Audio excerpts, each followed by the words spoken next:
Big day for Davy Moyes today. Davy Moyes? Probably can't. If you can't say Moyesy, you probably can't say Davy Moyes. Mr. Moyes, the manager, the gaffer. There we go. Big day for him today, certainly. Big day for all of us, really. Big day for you. Big day for me. As you may sound like a wedding, it's not. But you know what I'm saying. It's a big day. Big day for Wolves as well. And their manager.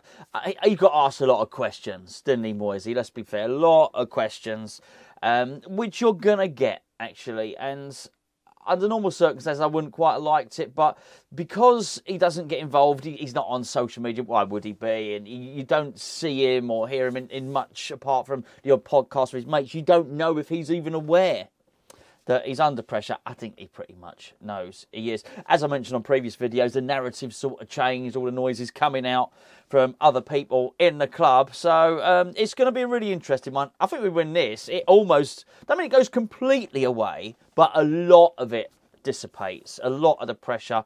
Let me get this right. I want him to win this game. I've read some comments from some people who say, they want West Ham to lose the next 3 so we can replace the manager. I don't. I want us to win the next few games and move up the league. I'm still looking for the overhead. I don't know why I've got it in my mind. It's a bicycle kick, an overhead kick from Pochettino, but I've got that in my mind. Anyway, it probably won't ever happen. Something like that. A bicycle kick.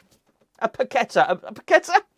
I don't even know what that is. A Rabona, that's it. A pancetta. Whatever a pancetta is, I'd like to see one. Anyway, bit of news today. Right, first of all, let's just deal with one of my favourite phrases, and that is, he's back on the grass, which is something, he's talking about a knife, a gird here. A phrase that I've managed to go my whole footballing life without hearing. So I'm 48. I know I look 21, but I'm 48. And I've managed to go sort of up until I think about the age of 46 before I ever heard anybody say, he's training again, he's on the grass. Now, I know what it means. I know what it means, right? It means that he's not in the gym anymore. That's a good thing. He's not doing the weights. That's weights, not dancing. He's not doing the weights anymore. He's out running around outside on the grass. It just sounds like something else to me. That's all I'm saying. So, and as I've said before, you get banned for that sort of thing. This is a really good thing. A really, really good thing.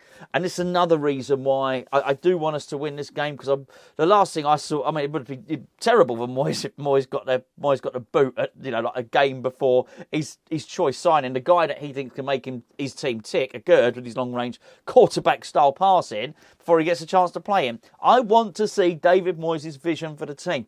I wasn't so impressed, by the way, with the comments of Glenn Johnson. Not Ben Johnson, Glenn Johnson. It was basically saying we bought too many players. Come on, mate, leave it out. I mean, you're just in one of those situations where almost you can't win, can you? As a football fan, had we have not bought any players, we would have moaned at, buy too many players and we're failing to integrate them. Look, we needed more players. It really is as simple as that.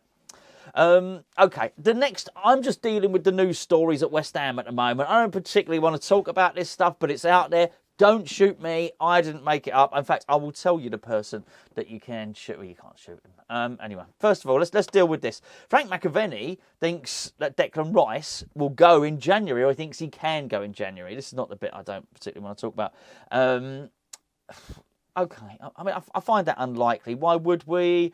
I don't know. I just don't think we would. I don't think Declan would leave in January. However, here's something. This is on Tribal Football. Chelsea draw up transfer plans for England pair Bellingham and Rice. That don't sound good, does it? Let's be honest, that's going to cost a pretty penny if they try to do that. Before I talk about that and the manager we've been linked to, this video is sponsored by the OneFootball app, which you can download by clicking the link below. Today's a good day to download the OneFootball app, because what it'll do is it'll probably give you the West Ham team delivered to your phone before even West Ham give you the West Ham team, and they probably won't deliver it to your phone. It's a wonderful football app, and you can tailor it to your own specifications. It covers world football, it covers Premier League football, all the competitions, but you tell it what you want to know. I want to know about West Ham, I want to know about England, I want to know about Premier League, I want to know about Conference League. It puts it all into one place, bundles it up, puts a little bow on it, doesn't do that, sends it straight to your phone. It cuts out all the crap you don't want to know about. The great thing about it, though, is it's free. Download it by using the link below. They'll know you've come from Hammers Chat. We'll get a nice pat on the head. They'll say, thank you very much, Hammers Chat. And they may even keep on sponsoring us. They've been great supporters of the channel, by the way. Okay, so Chelsea dropped transfer plans for Bellingham and Rice. Are you joking or what? The club bosses would like N'Golo Kante to stay, despite his contract being set to expire in June.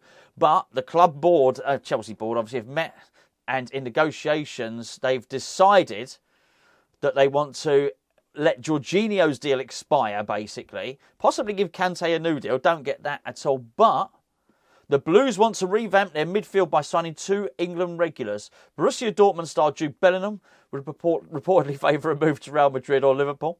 Both sides have been working hard for months on that deal. And it's suggested that co-owner Todd Bowley is keen on the 130 rated, 130 million, not £130, £130 million, 19-year-old. Meanwhile, the Blues could finally re-sign West Ham star and former youth player Declan Rice. Having been scared off by the Hammers Chiefs last summer. How do we scare them off? I mean, let's be fair. If they're not afraid to spend 130 million on Bellingham, surely that could spare, a couple of pence for Declan Rice. Really? I mean, let's say, for argument's sake, Jude Bellingham costs 130 million. Forget it. Let's say it costs 100 million. Let's make it reasonable. It's 200 million for the pair. Really? I mean, come on. I can't imagine. I really can't. Anyway. Here's the bit I didn't want to talk about. I sort of left it till the end, although I've probably stuck it in the title somewhere. West Ham contacts super manager as potential replacement for David Moyes. It's Pochettino. Look, don't shoot me. This is from somebody in France, a journalist called Jean Futel. There we go. Basically, it suggests West Ham have made contact with the former Tottenham boss, Mauricio Pochettino, over potential return to Premier League. The Argentine has been out of work after being sacked by Paris Saint-Germain, blah, blah, blah, blah, blah.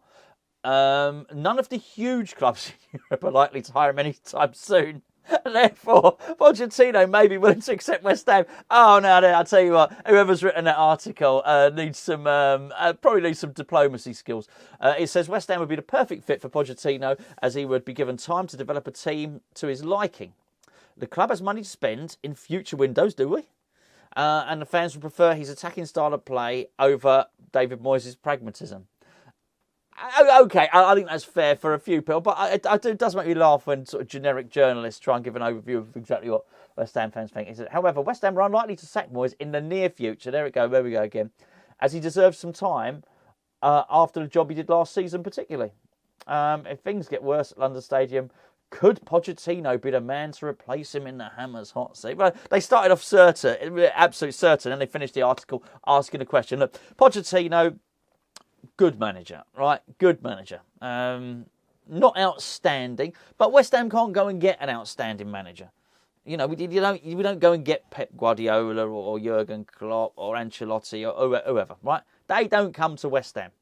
They really don't. So actually, Pochettino, yeah, maybe. I think it's an easy link to make. I really do. I had a chat with Gio a while back, and Gio said he wouldn't be surprised if the board, actually, if Moyes did get sacked, the board actually went for Sean Dyche or something like that. I do think there's another element in there now, another dynamic in the boardroom. I've mentioned this before, and that dynamic is, of course, Daniel Kretinsky. So whilst before, as I mentioned, I've mentioned this before, you get what I'm saying. If it had been Gold, Sullivan and Brady, they might well have just got Sean Dyche in. I think certainly Kretinsky would have signed off some of this, 170, 180 million pounds spent. Maybe he might decide, should that happen, should Moyes get sacked, that he wants somebody a little bit more high profile. Pochettino would probably fit the bill. One thing I would say about it, I don't want to go on about it too much, because it would be strangely odd if, having let a load of our good youngsters go and leave the club, if we then go and hire the manager who's really good at bringing through youngsters and developing them. It may well be that he comes to West Ham and he's like, hey, where's the old Academy of Football? Let me and where are they? They've all gone. They've all gone. We've got a bit of Craig Dawson there, if you like. But I just, maybe for the players that we've got in, he might not be the ideal manager. But then again, maybe he might look at players like Ben Rama and old Pancetta. No, and Paqueta. I wish I hadn't even said it there. I didn't mean his name to be Pancetta. Pancetta's, like that thing where they take the penalty and they dink it over like Di Canio did once. I can't remember what it's called. I call it a Pancetta. I know that's a bit Bit of ham in it, really. Anyway, it doesn't matter. I'm losing my mind now. Please do join me an hour and 5 minutes before kick-off. We'll basically be doing a bet, doing all the normal lovely jubbly things that we do on match day. Charlie will be doing the watch-along. We'll be back afterwards for the post-match show. Hopefully enjoying a win. Oh, that's going to be a miserable old show if we lose. I'll tell you that much now. Oh, honestly, I was going to say I won't be able to watch it. I have to watch it. I'm in it. There you go. Such things have to happen. Anyway, enjoy the build-up to the game. I will catch you later on.